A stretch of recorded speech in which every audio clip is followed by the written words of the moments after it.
안녕하세요. 저는 올해 32살 여자입니다. 이혼한 지도 벌써 1년이 훌쩍 넘어가네요. 이미 다 지나간 이야기 꺼낸다고 달라지는 게 뭐가 있겠냐만 다들 이렇게 자기 사연들 나누시는데 저도 못할 게 뭐 있겠나 싶어서 이렇게 제 이야기 한번 해보려고 찾아왔습니다. 이혼한 게 자랑은 아닌 거 알지만은 늘 이렇게라도 한번 속 시원하게 제 이야기를 터놓을 곳이 있었으면 좋겠다 싶었습니다. 자초지종은 저희 부모님만 알고 계시지 제가 어떻게 왜 이혼하게 되었는지 솔직히 그 누구에게도 한번 제대로 털어놓은 적이 없었거든요. 친구들한테도 그냥 성격 차이로 이혼했다고만 했지 괜히 뒤에서 저에 대한 이상한 이야기가 돈다면 그건 그것대로 싫기도 했고요. 그렇게 저희 이혼은 사실상 저만 아는 저 혼자만의 이야기였지만 언젠가부터 혼자 속에만 담아두는 게 능사는 아니라는 생각이 들기 시작했어요. 그동안 마음고생은 마음고생대로 엄청나게 했으면서 어디 가서 위로다운 위로도 못 받아봤거든요. 물론 모든 분들이 저를 위로해 주시는 게 아니라 손가락질 할 수도 있는 이야기겠지만 그래도 이렇게 털어놓으면 조금이나마 제 마음이 편해지지 않을까 하는 생각이 들어 이렇게 제 이야기를 적어서 보내게 되었습니다. 남편은 오지랖 넓은 학교 선배에게 처음 소개를 받게 되었어요. 그 선배는 마치 자기가 마담뚜라도 되는 것 마냥 주변에 자리 잡고 잘 지내고 있는데 혼자 지내는 사람들만 보면 어떻게 이어주지 못해서 가만히 있지를 못하는 성격이었죠. 아무튼 그 선배가 정말 오랜만에 저한테 연락을 해와서는 반갑게 친한 척을 하기 시작했습니다. 학교 다닐 때 이후로 거의 연락이 끊어지다시피 했던 사람인데 어디서 들었는지 너 무슨 회사 다니고 있는 거 맞지 하면서 저한테 이것저것 확인을 하기 시작했어요. 회사는 언제부터 다녔는지 부서는 무슨 부서인지 하는 이야기들까지요. 처음에 회사 이야기 꺼내면서 거기 다니냐고 물었을 때만 해도 저는 선배가 혹시 저랑 같은 직장 다니는 사람들 중에 누구 아는 사람이 있어서 저든 그 사람이든 간에 아는 척 친한 척 하려고 그러나 보다 하고 단순하게 생각했거든요. 그런데 질문이 조금 사적인 질문까지 이어지고 하길래 왜 그런 걸 물어보나 싶었습니다. 그런데 아니나 다를까 난데없이 저한테 혹시 연애 중이냐 아니면 따로 만나는 사람이 있느냐 그런 것까지 묻기 시작했어요. 그때 이 선배가 저한테 이렇게 친한 척하면서 이것저것 물어보는 게 누구를 아느냐고 물어보려는 게 아니고 저한테 누군가를 소개시켜주려고 저러는 거라는 걸 눈치챌 수 있었습니다. 아니나 다를까 남편에 대한 이야기를 저한테 꺼내왔지요. 자기가 아는 사람 통해서 알게 된 사람인데 조건도 좋고 정말 괜찮은 사람처럼 보이는데 아직도 혼자더라 하면서 그 사람을 제가 꼭 만나봤으면 좋겠다나요. 그런데 마침 그때쯤 저도 이제 나이가 나이인데 결혼 생각도 해야 하지 않나. 그런데 남자라고는 회사에서 만나는 직장 동료들 뿐인데 어디 가서 사람을 찾아야 하나. 뭐 그런 생각을 하고 있던 시기였거든요. 운명적인 만남이 아니고서야 어차피 누군가를 통해서 만나야 할 텐데 암만 생사도 모르고 지내다가 오랜만에 연락 온 선배였다고 할지라도 그게 문제될 게 있나 싶어서 겸사겸사 남편을 만나보기로 했지요. 남편에 대한 첫 인상은 다른 것보다 사람이 참 순해 보인다는 거였어요. 성격도 서글서글하니 모난 곳 하나 없었고 사람이 성격이 좋다는 말이 딱 이런 사람을 두고 하는가 보다 이해가 될 만큼 괜찮아 보였습니다. 당연히 소개팅이 끝난 이후로도 몇 번을 더 만났고 그렇게 저희는 연애를 시작하게 되었습니다. 그렇게 1년 반 정도를 더 연애하다가 결혼까지 하게 되었지요. 하지만 제가 완전 사람을 잘못 봤던 겁니다. 남편뿐만 아니라 남편의 가족들까지도요. 결혼을 결심할 때 시어머니가 안 계시다는 건 전혀 고려 대상이 아니었습니다. 남편의 어머니가 남편 어릴 적에 아버님과 이혼을 했다고 들었거든요. 시어머니하고 어쩌다가 이혼을 하게 되었는지 제가 따로 물어본 적은 없는데 대충 젊었을 때 일에만 매달리다 보니 집에 좀 소홀했다. 그로 인해 집사람이 힘들어했고 그렇게 이혼을 하게 되었다. 라고만 간략한 설명을 들었어요. 그때까지만 해도 저는 시아버지가 그렇게 크게 잘못하신 건 아니구나 하는 생각을 했었습니다. 자초지종을 들어보니 아버님께서 가장의 역할을 하느라 집안일을 신경 쓰지 못하셨던 것 같은데 그걸 가지고 이혼을 했다고 하니 솔직히 배불러 낳은 자식을 일하느라 정신없는 남편에게 떠넘기고 떠난 시어머니가 잘못했으면 잘못했지 시아버지가 잘못하셨다고는 그렇게 생각조차 하지 않았어요. 아버님은 이름은 처음 들어보는 회사긴 하지만 특유의 성실함과 부침성으로 영업사원으로는 최초로 회사에서 임원 타이틀을 다리 썼다고까지 합니다. 영업일을 하셨다니 집안일에 소홀하실 수 없으셨겠구나 생각했고 임원까지 달았다고 하니 실력도 좋고 회사를 위해 엄청 노력도 하셨구나 싶었기도 하고요. 그런데 저희가 결혼식을 올리고 얼마 지나지 않았을 때 일이었습니다. 뜬금없이 시아버지로부터 전화 한 통을 받게 되었어요. 원래 자기가 이렇게 미리 언질도 없이 전화하는 사람이라며 저를 안심부터 시켜주셨죠. 저한테 전화했던 이유가 다른 게 아니고 저희 결혼식 할 때 비용이 얼마나 들었는지 한번 물어보고 싶어서 전화하셨다는 거예요. 얼마나 썼냐고 잔소리하려고 그런 건 아니고 저희 결혼식이 너무 인상 깊고 좋았다고요. 그리고 있으면 결혼식 날 비디오 찍은 것도 같이 보내달라고 하시더라고요. 저는 그래서 그게 혹시 아는 분 누구한테 아들 내외 결혼하는 거 보여드리려고 하시는 건가 싶었어요. 결혼식 영상도 같이 달라고 이야기를 꺼내셨던 걸로 봐서 혹시나 이혼해서 갈라선 남편의 어머님께 아들 결혼하는 모습 보여드리고 싶어서 그러시는 걸 수도 있겠다 싶었죠. 결혼 비용 이야기를 굳이 꺼내신 이유는 뭐 그렇게 어머님한테 우리 결혼하는 거 보여드리고 자식 결혼하는데 땡전 한 푼 안 쓸 거냐며 뭐라도 받아다 주시려고 그러나 그렇게 생각했죠. 물론 제가 너무 앞서 나간 거였습니다. 어디에 필요한지는 따로 말을 안 해주셨는데 그로부터 몇 주 정도 지나서 왜 아버님이 굳이 그런 것들을 물어보셨는지 알게 되었지요. 그날은 난데없이 시아버지가 저희를 집으로 부르셨던 어느 날이었습니다. 다른 건 몰라도 평소에는 가족들끼리 모이는 일이 있거나 시댁에 가야 할 일이 있으면 미리미리 저희 시간 물어보고 약속부터 잡는 분이었는데 그런 식으로 갑작스레 집에 오라고 하는 게 무슨 일이 있는 건가 싶었죠. 남편도 무슨 일로 저희를 부르시는지 모르는 눈치였어요. 무슨 급한 일이라도 있는 건가 깜짝 놀라서 부랴부랴 시댁으로 찾아갔는데 그때 정말 생각지도 못한 상황을 맞닥뜨리게 되었습니다. 시아버지 옆에는 웬 처음 보는 여자분이 나란히 앉아 계셨어요. 어딘가 조금 낯이 익은 것 같아 기억을 되짚어보니 저희 결혼식 때도 오셨던 분이었습니다. 식 끝나고 식사할 때도 두 분이 가깝게 앉아서 밥을 먹고 계셨는데 주변에 같이 앉아 계시던 분들이 아버님이랑 같이 골프 치러 다니시는 분들이었던 걸로 보아 모임에서 친하게 지내는 분이라고 생각했거든요. 그런데 그 모임분들이 따로 계신 게 아니고 두 분이서만 떡하니 앉아 있었으니 직감적으로 두 분이 그냥 알고만 계시는 사이는 아니겠구나 하는 생각이 들었어요. 그리고 아니나 다를까 그제서야 아버님이 저희에게 그분에 대한 이야기를 먼저 꺼내오셨습니다. 거의 5년이 넘는 시간 동안 만나고 있는 사람이라고요. 지난 20년이 넘는 시간 동안 혼자서 남편을 키웠고 뒷바라지를 해주다 못해 이제 장가까지 보내지 않았냐시면서 너희들 결혼하는 모습 보고 나니 당신도 이제 언제까지 남자친구, 여자친구로 지내는 게 아니라 새 장가 들어서 살림 차리고 살고 싶다는 말을 꺼내오셨습니다. 새 출발을 하고 싶다는 소리셨지요. 저야 뭐 이제 이 집의 식구가 된 건데 해라 하지 말라 할 상황이 못 되었죠. 오히려 그간 아버님이 혼자 엄청 고생하셨다는 걸 어느 정도 인정하고 있던 저였다 보니 오히려 축하드릴 일이라고 생각했어요. 하지만 중요한 건 제 의사보다야 남편 의사가 가장 중요한 게 아닌가 싶었습니다. 그런데 남편 표정이 웃고는 있지만 썩 박지하는 게 이 상황을 못마땅해 하고 있다는 걸 안 봐도 느낄 정도였어요. 하지만 거의 반평생을 혼자서 지내온 아버지가 이제 새 장가를 가겠다는데 그걸 그 자리에서 반대하는 자식이 세상에 어디 있겠나요? 결국엔 아버님께 축하드린다고 말씀을 드렸죠. 그렇게 그날 두 분과 식사를 마치고 저희는 집에 돌아왔습니다. 남편은 겉으로 내색은 하지 않았지만 이 상황이 못마땅하다는 건 안 봐도 알 수 있었어요. 아버님이 그분과 결혼하시면 그분이 내 시어머니가 되는 거냐 하고 물었더니 남편이 시어머니는 무슨 아줌마라고 부를 수는 없으니 적당히 여사님이라고 부르면 되는 거 아니겠냐며 단호하게 제 말을 자르더라고요. 남편이 왜 그렇게 그분을 마음에 안 들어 하시는지는 대충만 봐도 이유를 알 수 있었어요. 어머님에 대한 그리움도 그리움이겠지만 아버님 연세가 그때 60대 중후반이셨는데 그분이 나이가 50대 초반이셨거든요. 아무리 같이 골프 치러 다니고 하면서 친분이 두터워졌다고 하더라도 그 나이에 결혼이 말이나 되냐면서 분명히 아버지 재산을 노리고 결혼하려고 그러는 거다 하면서 강한 적개심을 숨기지 않았죠. 그런 남편의 마음과는 다르게 두 분은 그날로부터 2달 정도 지나서 결혼식을 올렸습니다. 결혼식이라고 뭐 거창하게 한 건 아니고 친척분들하고 가까운 사람들만 불러서 조촐하게 식을 올리긴 했는데 아버님이 어째서 저한테 저희 결혼식 비용에 대해 물어봤는지 청첩장을 받고 나서야 알게 되었어요. 결혼식장이 저희가 결혼식을 올린 장소랑 똑같았거든요.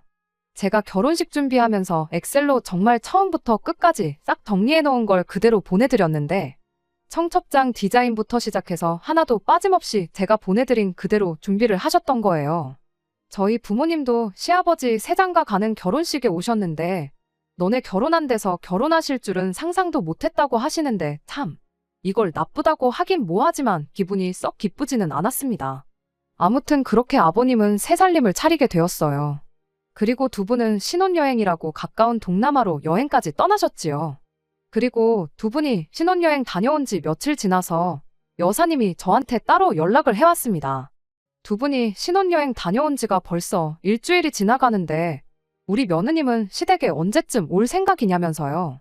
아무리 없다가 생긴 시어머니라지만 며느리 할 도리는 하고 살아야지 않겠냐 하고 자기 할 말만 하고 전화를 끊어버리는데 이게 다 무슨 소리인가 싶었어요. 말로는 잘 지내보자고 하는데 나한테 며느리 도리를 바라는 건가 하는 찝찝한 기분이 들기 시작했죠. 그래도 괜히 제가 불편해하는 티를 내면 괜히 상황만 안 좋아지겠다 싶어서 남편한테는 따로 이야기를 하지 않았어요. 안 그래도 남편이 여사님을 탐탁치 않아 하는 걸 알고 있는데 살림 합치자마자 저한테 며느리 도리를 강요하며 시어머니 노릇을 하려 들었다는 말을 꺼내면 남편이 그냥은 넘어가지 않을 수도 있겠다 싶었거든요. 그리고 일단 이야기가 나왔으니 그 주 주말에 시댁에 다녀왔습니다. 그날은 별일은 없었어요. 뭐랄까, 여사님이 저한테 뭘 시키고는 싶어 하는데 남편이 말 한마디도 안 하고 가만히 있으니 조금 그 눈치를 보셨다고 해야 하나. 식사 마치고 나서도 설거지 이 많은 걸 언제 다 하냐 하면서 툭툭 던지는 말 한마디가 저보고 눈치껏 행동하라는 것처럼 보였는데 그런 말을 꺼낼 때면 슬쩍슬쩍 저희 남편 눈치를 보는 게 나름대로 어느 정도 선을 긋고 있는 것처럼 보였습니다. 그래서 저도 눈치껏 행동했어요. 여사님이 설거지하는 동안 제가 냉장고에서 과일이며 이것저것 꺼내서 후식을 준비했죠. 그렇게 나름 약삭빠르게 행동하고 있었는데 그로부터 한 두어 달쯤 지나서였나? 이건 좀 아니지 않나? 하는 생각을 하게 되는 일이 있었습니다. 하루는 시아버지한테서 연락이 왔어요. 지금 집사람이 니들 주려고 총각김치 담근 거 한 통 들고 가고 있다고요. 챙겨주시는 거야 감사한데 문제는 그때가 한낮이었거든요.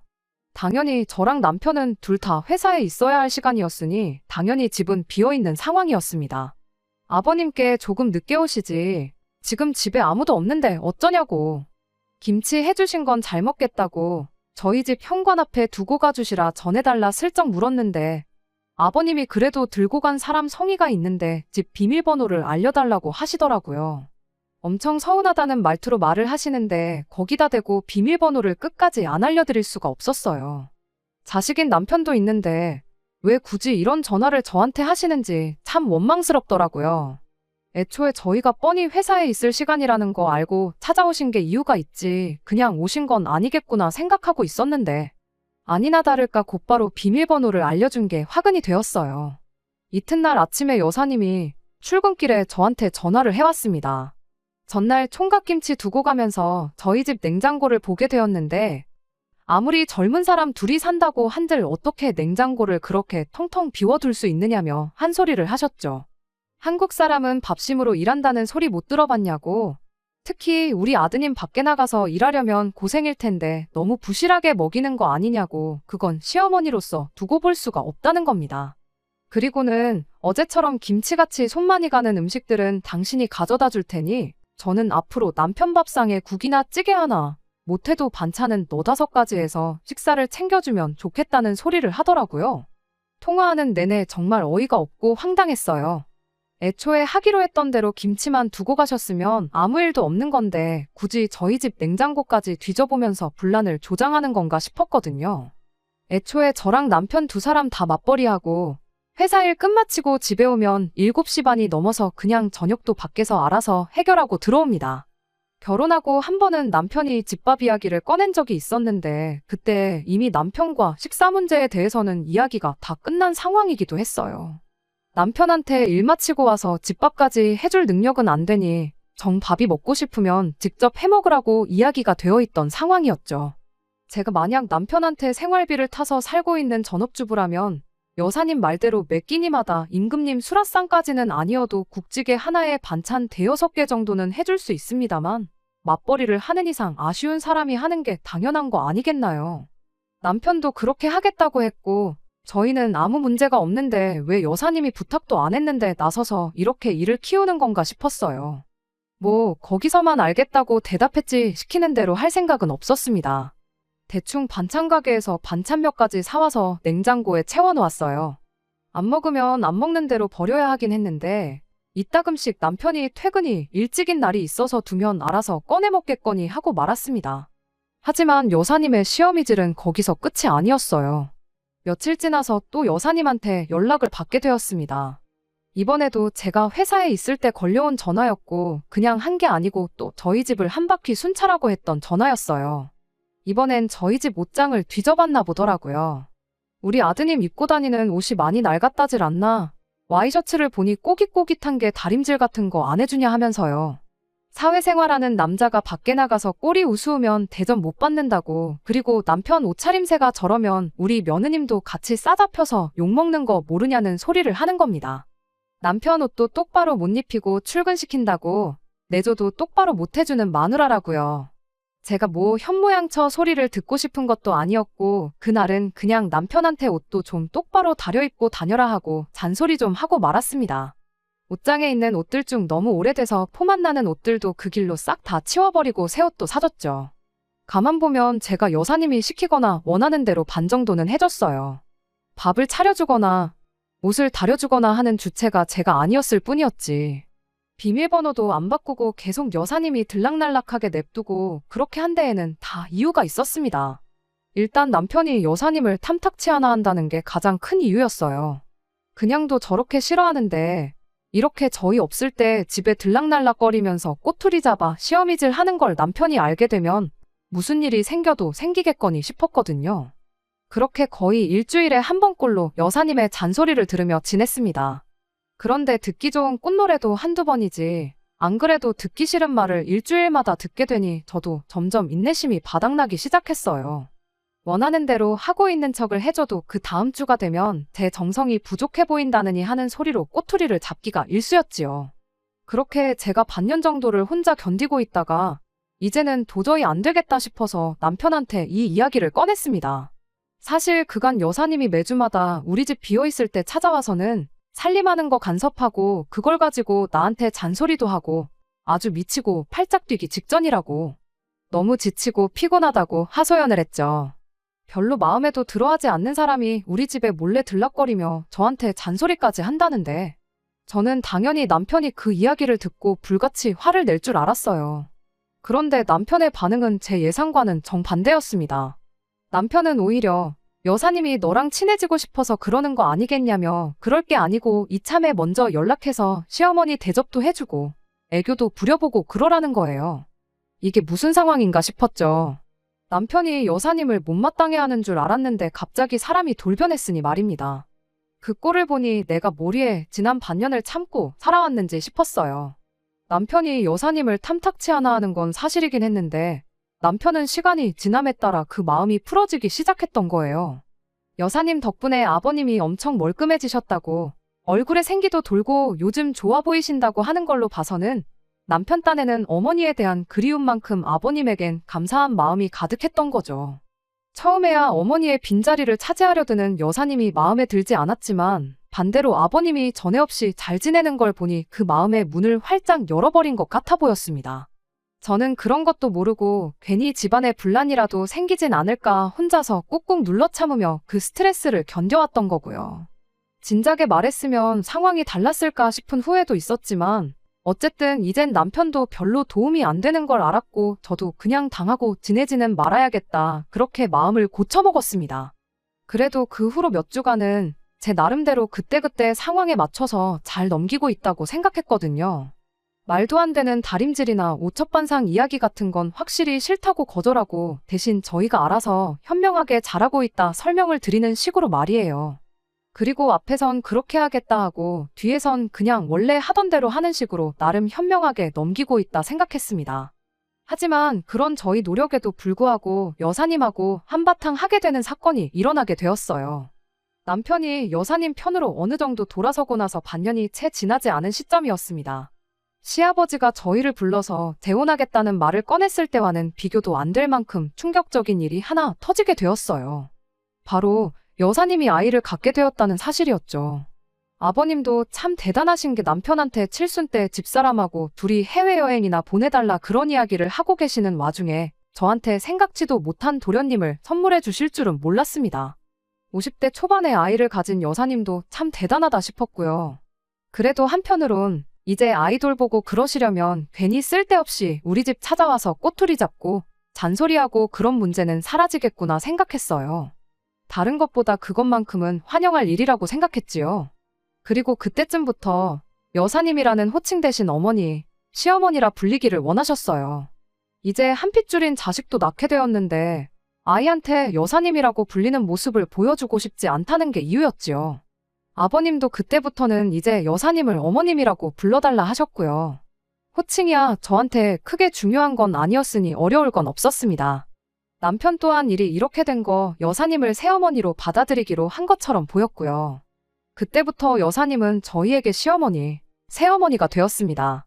거기까지는 솔직히 문제라고 할 것도 없었어요. 보아하니 남편은 이미 여사님에게 마음의 문을 활짝 열은 것 같아 보였지만 저는 아니었거든요. 물론 여사님의 입장을 아예 이해 못하겠던 건 아니었습니다. 이미 아버님과 결혼까지 했지만 시아버지에게 있어서 하나뿐인 자식인 남편이 여사님을 인정해야 비로소 진짜 한 가족이 된다고 생각했겠죠. 하지만 그 과정에서 지난 몇 달 동안 남편 마음을 얻겠다고 저한테 시어머니 노릇하면서 호달구던 거 생각하면 호칭 하나 바뀌었다고 해서 여사님이 제 마음속에 진짜 시어머니가 될 수는 없었지만 말입니다. 아무튼 진짜 문제는 그 이후에 벌어지게 되었습니다. 난데없이 남편이 우리도 이세 계획을 조금 서두르는 편이 좋지 않겠냐는 이야기를 꺼내왔거든요. 저나 남편 벌이도 좋은 편이지만 솔직히 아버님의 경제력 덕분에 저희가 금전적으로는 모자란 게 없다 보니 딱히 자녀 계획을 미뤄야 할 이유는 없었습니다. 다만 제가 저 스스로 전업주부의 삶을 사는 것보다 경력을 쌓으며 제가 하고 싶은 일 하는 삶을 바랬었고 그러기 위해서는 회사 내에서 어느 정도 자리를 잡는 게 급선무였다 보니 자녀 계획을 최대한 미루는 게 저한테는 이득이었어요. 이 부분에 대해서는 남편도 결혼 전부터 합의를 했던 부분인데 갑자기 저렇게 말을 바꾸니 무척이나 당황스러웠지요. 그래서 남편한테 왜 갑자기 아이를 갖자고 하는 거냐고 이유를 물어봤습니다. 남편이 그러더군요. 이제 동생도 태어나는데 우리도 빨리 아이를 가져야 여러모로 이득 보는 게 많지 않겠냐고요. 이득이라니 무슨 이득을 본다는 거냐 물었는데 남편이 대답하기를 그래도 우리 아이가 동생하고 비슷한 시기에 태어나야 어머니한테 아이 맡기고 그러는 게 수월하지 않겠냐고 하더라고요. 말인즉슨 우리 아이가 태어나면 여사님한테 아이를 맡길 수 있지 않느냐는 소리였습니다. 아이 키울 때 가장 힘든 게 갓난아이를 키울 때일 텐데 우리가 최대한 빨리 아이를 가져야지 여사님이 아이 돌보는데 몸이 덜 힘들지 않겠냐는 말이었죠. 틀린 말은 아니지만 애초에 저희가 결혼 전부터 세워놓은 계획이 있지 않냐. 이미 아이가 태어나고 나서 나는 딱 3개월만 육아휴직을 하고 복직을 할 생각이었고 그 이후에는 돌보미분을 고용해서 아이를 돌볼 계획 아니었냐. 굳이 자녀 계획까지 수정해가며 아이를 여사님한테 맡길 이유가 뭐가 있냐고 남편한테 다시 되물었어요. 그랬더니 남편이 아무리 그래도 돌보미분이 가족만큼 우리 아이를 챙겨주겠냐. 뭐 그런 소리를 하더라고요. 그렇게 진짜 어머니 자리를 꿰찬 여자라고 적개심을 가질 때는 언제고 이제는 아예 진짜 어머니 대접을 하는데 솔직히 웃기지도 않았어요. 말 맞다나 여사님 또한 불과 몇 달 전까지만 해도 존재조차 몰랐던 생판 남이나 똑같은 거 아니겠나요? 그리고 그냥 아이를 돌봐주신다면 모를까 당신 배불러서 낳은 아이가 있는데 굳이 우리 아이까지 2명의 아이를 동시에 케어하면서 똑같은 관심과 사랑을 줄 거라는 생각은 들지 않기도 했고요. 그래서 우리가 꼭 어머님한테 아이를 맡겨야 할 이유도 없는 것 같고 어차피 퇴근하고 나서는 우리가 아이를 직접 돌보게 될 텐데 안 그래도 이르고 늦은 출퇴근 시간에 시댁까지 오며 가며 하면서 아이를 맡기고 데려오고 하면서 시간을 낭비하고 싶지 않다고 거절을 했습니다. 옳고 그름을 따지자는 건 아니었어요. 굳이 돌보미분까지 고용해서 달마다 큰돈 쓰느니 여사님한테 맡기는 게 이득이라는 남편 말도 일리가 있었고 오며 가며 몸만 더 피곤하게 시댁에다 아이 맡기고 데려오고 하는 시간에 돌보미분 쓰고 퇴근하고 나서는 엄마 노릇 제대로 하고 싶다는 제 말도 틀린 말은 아니었으니까요. 하지만 서로의 의견이 확실히 다르다 보니 결국 의견 대립이 생기게 되었고 그 때문에 남편과는 매일같이 말다툼을 하게 되었습니다. 그런데 언젠가부터 고집을 꺾지 않고 저렇게 나오는 남편을 보니 혹시나 싶은 뭔가 안 좋은 느낌이 들기 시작했습니다. 결혼 전부터 세워놓은 인생 계획을 뒤집어 엎으면서까지 이렇게 매일같이 부부싸움을 해대면서까지 아이를 가져야 한다는 게 뭔가 안 좋은 촉이 들었다고나 할까요? 누가 보면 제가 피해망상이다 하실 분들도 계시겠지만 보통 안 좋은 예감은 틀리는 법이 거의 없다 보니 저도 다른 수를 쓸 수밖에 없었어요. 무엇보다 저렇게 아이를 아버님네랑 비슷한 시기에 갖자고 하는 데 있어서 무슨 꿍꿍이가 있어도 있겠다는 그 생각을 확인부터 해봐야겠다는 생각이 들었습니다. 방법이 잘못되었다고 생각하긴 합니다만 결국엔 그 때문에 남편이며 시아버지, 여사님의 계획까지 한 번에 알게 되었고 그렇게 결국 제가 이 집에서 가족이 아니라 거의 식모 대접을 받고 있다는 사실을 알게 되면서 이혼을 결정하게 되었습니다. 제 직장 동료 중에 마침 아이를 갖게 된 사람이 한 명 있었어요. 이상한 부탁인 건 알지만 테스터기를 하나 얻고 싶다는 부탁을 했습니다. 그렇게 임신을 했다는 테스터기를 하나 얻게 되었어요. 그리고 그 길로 남편에게 아이가 생겼다고 거짓말을 했습니다. 남편은 아이가 생겼다는 그 말에 엄청 기뻐하는 모습이었어요. 애가 참 효자라고 덕분에 엄마 아빠도 그만 싸우게 되었고 할머니도 편해질 테고 할아버지도 좋아하지 않겠냐면서 복덩이도 이런 복덩이가 없다는 소리를 하더라고요. 이 모든 게 거짓말이었으니 솔직히 한편으로는 마음이 무겁긴 했습니다. 솔직히 제 예상이 틀렸다면 그 이후에 벌어질 일에 대해서는 생각하지 않았었거든요. 무슨 말로든 변명을 하거나 아니면 납작 엎드려 사죄하거나 했을 테지만 그래도 부서진 신뢰는 주워 담을 수 없겠구나 싶었죠. 아무튼 남편은 곧바로 시댁에 이 사실을 알렸고 그 다음날 시아버지가 축하해주고 싶으니 둘 다 퇴근하고 시댁으로 좀 오라고 바로 말을 꺼내셨지요. 혹시나 그 상황에 병원 가서 제대로 검사 받아오라는 말이 나올까봐 긴장이 되긴 했습니다만 성질 급한 아버님 성격을 알고 있었다 보니 여기까지 전부 제 예상대로 흘러갔습니다. 그리고 그 다음날 시댁에 방문했을 때 남편이 왜 그렇게 아이를 갖자고 노래를 불러댔는지 그 진짜 이유를 알게 되었어요. 아버님이 대뜸 저한테 이제 아이가 생겼으면 몸조리를 해야 하지 않겠냐며 당장 회사를 그만두는 게 어떻겠냐는 말을 꺼내왔거든요. 거기서 끝이 아니라 회사를 그만두고 일단 저는 간단하게 짐 챙겨서 시댁에 들어와 살라는 말까지 꺼냈어요. 이유가 뭐인지는 물어볼 것도 없었습니다. 말이 제 몸 걱정이지 그날 시아버지가 저한테 요구해온 건 시댁 들어와 지내면서 여사님 임신수발 좀 들어달라는 소리나 마찬가지였으니까요. 저야 젊으니까 아이를 가진 상태에서 몸 좀 고생한다고 무슨 일 생기지 않을 테지만 여사님은 나이가 있으니 자칫 잘못했다간 아이한테 문제가 생길 수도 있지 않냐는 이유였습니다. 그리고 둘이 썩 친해 보이지도 않는데 이참에 한 집에 같이 살면서 친해지면 좋지 않겠냐는 소리도 빼먹지 않으셨지요. 그래야 비로소 진정한 한 가족으로 거듭나지 않겠다나요? 저는 무조건 싫다고 그렇게 할 생각 없다고 했습니다. 그랬더니 이 상황을 지켜보던 여사님이 한다는 소리가 자기가 진짜 시어머니였어도 이렇게 나왔겠냐면서 너가 나를 시어머니가 아니라 첩쯤으로 생각하니 나를 우습게 알고 나한테 행동을 그렇게 하는 거 아니겠냐고 빈정거리기 시작했어요.